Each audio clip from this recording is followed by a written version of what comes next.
Assalamualaikum warahmatullahi wabarakatuh. Om Swastiastu, Namo Buddhaya, salam kebajikan, salam rahayu, selamat datang, selamat berjumpa lagi bersama Gus A. Mau dalam channel Tanda Tanya Politik, semakin gila semakin asik. Pernahkah kita berpikir? Pernahkah kita merenung? Jika gunung emas di Papua dikuasai oleh negara sepenuhnya dan dimanfaatkan sebesar-besarnya untuk kemakmuran rakyat, dikelola oleh negara, dijual oleh negara, hasilnya dipakai untuk mensejahterakan rakyat, mencerdaskan rakyat. Mungkin dari dulu Indonesia sudah kaya raya, lebih kaya dari Amerika, lebih kaya dari Brunei, lebih kaya dari Malaysia, lebih kaya dari Arab Saudi. Ya karena negara kita memang negara kaya raya, serba ada.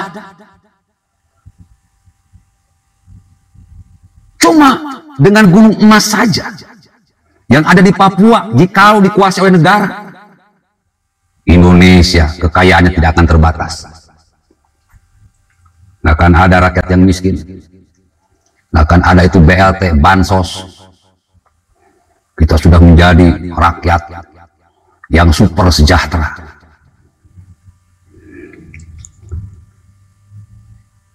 Puluhan tahun saya merenung, kenapa Indonesia kaya raya tapi rakyatnya miskin?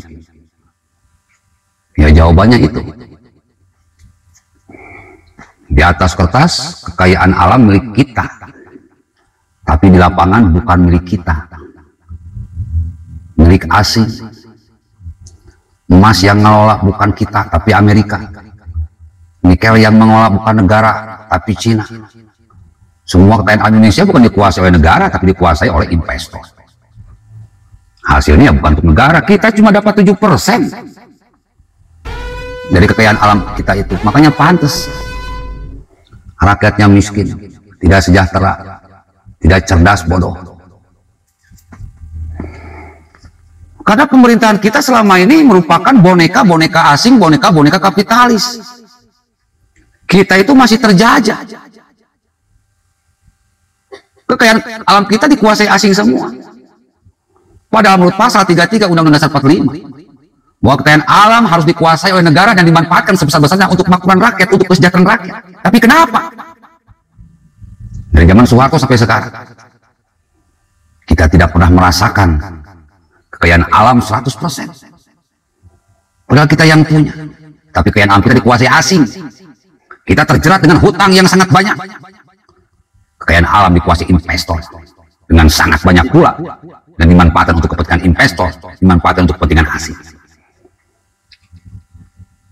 Makanya sekarang saatnya rakyat Indonesia meminta pertanggungjawaban kepada pemerintah. Suka tidak suka, senang tidak senang, mau tidak mau, kekayaan alam Indonesia harus 100% dikuasai oleh negara dan harus dimanfaatkan sebesar-besarnya untuk kemakmuran rakyat. Masa kita cuma dapat 7%? Kalau nggak becus ngurus negara, mundur. Kita yang pilih presiden, kalau presiden nggak becus ngurus kekayaan alam negara, pecat. Sekarang juga saatnya rakyat bersatu, berdaulat demi keadilan dan kemakmuran. Ngeri bu, ngeri pak. Pemuda-pemudi sebangsa setanah air, gunung emas jadi lembah emas, bukan lagi lembah.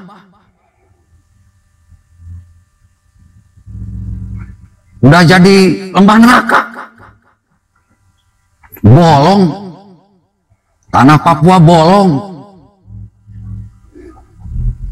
Makanya pantas sekarang banyak bencana alam,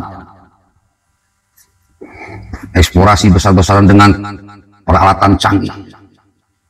Berpuluh-puluh tahun Amerika mengambil emas, mengambil apapun yang ada di gunung emas dengan tanpa terkontrol dan dikontrol.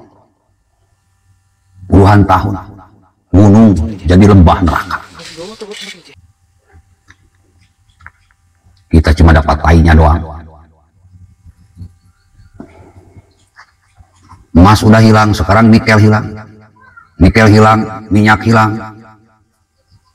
kelapa sawit hilang, semua hilang, timah hilang. Kita cuma dapat dongeng negara kita negara kaya, tapi kekayaannya bukan milik kita, milik asing. Karena pemerintah kita boneka-boneka asing, boneka-boneka kapitalis. Yang korup, yang tamak, yang rakus, yang ingin berkuasa lama negeri ini seperti raja di raja. Padahal mereka tanpa rakyat bukan siapa-siapa. Saatnya rakyat berdaulat bersatu. Gerakan revolusi total, rombak semua pemerintahan yang jelas-jelas merupakan boneka-boneka kapitalis, boneka-boneka asing yang menjual kekayaan alam dengan harga yang sangat murah, bahkan murahan. Kita harus ambil kekayaan alam kita, negara harus kuasai kekayaan alam ini, dan harus dimanfaatkan sebesar-besarnya untuk kemakmuran rakyat. Kalau kekayaan alam kita dikuasai sepenuhnya oleh negara, nggak usah nunggu 2045, 5 tahun Indonesia sudah menjadi negara yang kaya raya. Oleh karena itu mari kita lawan boneka-boneka kapitalis, jongos-jongos kapitalis yang berada di pemerintahan Indonesia, yang menguras kekayaan alam bukan untuk rakyat, tapi untuk para kelompok kapitalis dan diri mereka sendiri. Saatnya rakyat melawan, jangan diam. Mari kita bayangkan, kalau kekayaan alam kita dikuasai oleh negara kita sepenuhnya, 5 tahun Indonesia sudah kaya raya. Jangan mau dibodohi, jangan mau dibohongi. Saatnya rakyat bersatu, berdaulat adil dan makmur. Pilih presiden yang benar-benar Pancasilais, yang bisa menjaga ekonomi kerakyatan, yang bisa memaksimalkan kekayaan alam, menguasainya, mengolahnya, dan hasilnya dipakai untuk mensejahterakan rakyat. Merdeka! Assalamualaikum warahmatullahi wabarakatuh.